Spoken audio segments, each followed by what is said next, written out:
I'm pretty sure most of you already know that we are sitting at a very high inflation rate.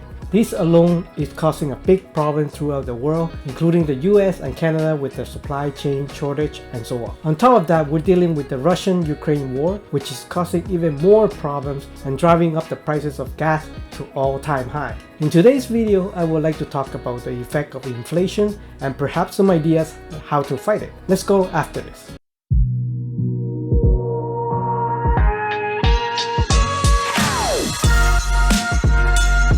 Hi, welcome back to AV Team Real Estate Channel. I'm Antonio, a local real estate agent in Toronto GTA area. If at any point you have any questions about the real estate market, feel free to book a call with us with the link in the description down below. And I'm happy to chat with you if you need any information about buying and selling in the Toronto GTA area. And while doing that, don't forget to like the video to help the YouTube algorithm to show more of our video to more people, and consider subscribing to our channel to support us. Now let's get back to the topic of this video, which is inflation. I'm sure when you go to the grocery store now, you will notice your everyday goods are going up in price. Either a load of bread, bag of chips, or any other item would tend to move up in price. By now, everyone understands that quantitative easing or money printing causes inflation. Everyone knows that if you want to place money out of the market, inflation will definitely appear. Many people, however, are unaware of the severity of the current situation. For example, because the economy weakens as a result of the pandemic, everything is slowing down. A large number of people are unemployed, or many people rely on government aid, which means fewer people in the workforce and hence no productivity in the market. However, whenever a major crisis occurs, you may hear big names such as like Elon Musk, who has acquired wealth and is the world's richest man. The essence of it is the transfers of wealth. Do you ever wonder why during economic downturns, everyone's income decreases while housing value continue to rise? Because whenever quantitative easing occurs, which is money is disproportionately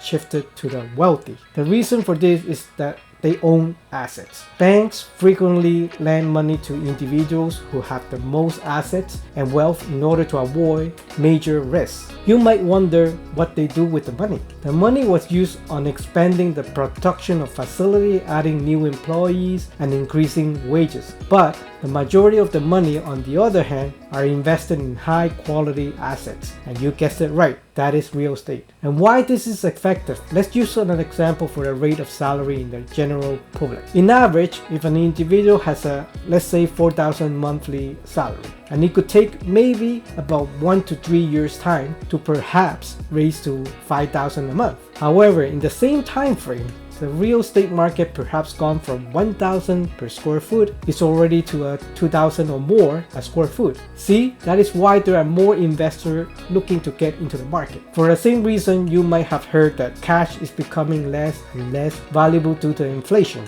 The money that the wealthy earns, on the other hand, is money that has vanished from the hands of ordinary people. People claim that no matter how hard you work, your income can never catch up to the escalating cost of the housing in major cities. The only way to break this system is for ordinary people like me and you to buy real estate property in big cities. In advance, use steps to slow down the speed of wealth transfer and use future money to buy assets. The person who can get into debt first is essentially taking the money that wiped away from those who did not invest in real estate. This is by far one of the most effective ways to save your hard-earned money from being eaten up by the inflation. If we step back and look at the past 10 years as an example, while you bought a condo unit with mortgage installment 10 years ago, at that time the monthly payment was, let's say, $1,000, and it really sounded crazy. But now this monthly payment sounds normal as time goes by with the inflation. By leveraging debt, you effectively avoided the transfer of wealth. For the same reason, people who still haven't bought a property in the big cities, or those who can afford to buy but are hesitant to make the move, usually fall victim to wealth transfer. Those who cannot afford it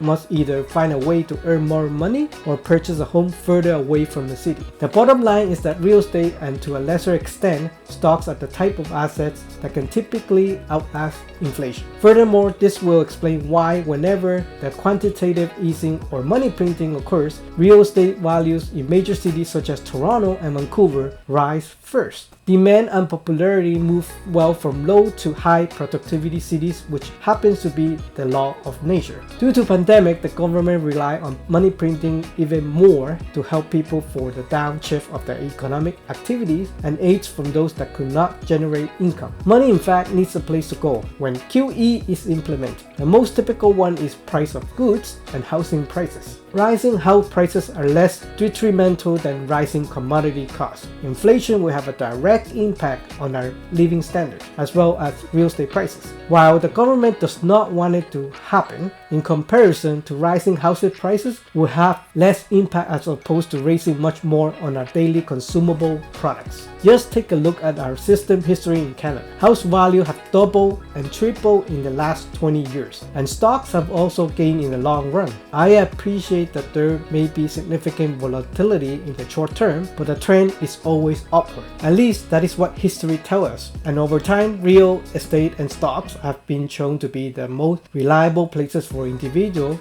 to park their money in order to fight inflation. Condo is one of the real estate investment tools to fight inflation. What is the advantage of condos? Compared with other housing projects, the payment structure of a condo is relatively longer, and the pressure on the investor is relatively smaller as well. Generally, condo projects take at least 4 years to be occupied. The investor can still enjoy the growth of the real estate market during the waiting period without additional interest expenses or property taxes. It is the best for small investor and first-time home buyer due to low cost. For the same reason, many families have combined their funds to purchase a home, knowing that real estate will appreciate over time and more often than not pay for itself and outpace the inflation. The profit are then used to assist the following family group. Over the years, we have helped many first-time home buyers and also investors to strategize a plan, either purchasing a pre-construction or resale. Feel free to book a call with us with the link in the description below, or send us an email if you would like to have a consultation and perhaps come up with the best strategy for you. If you find our video somewhat informative, please like the video and also consider subscribing to our channel to see more videos just like this. I hope you have a good one, and I'll see you in the next one.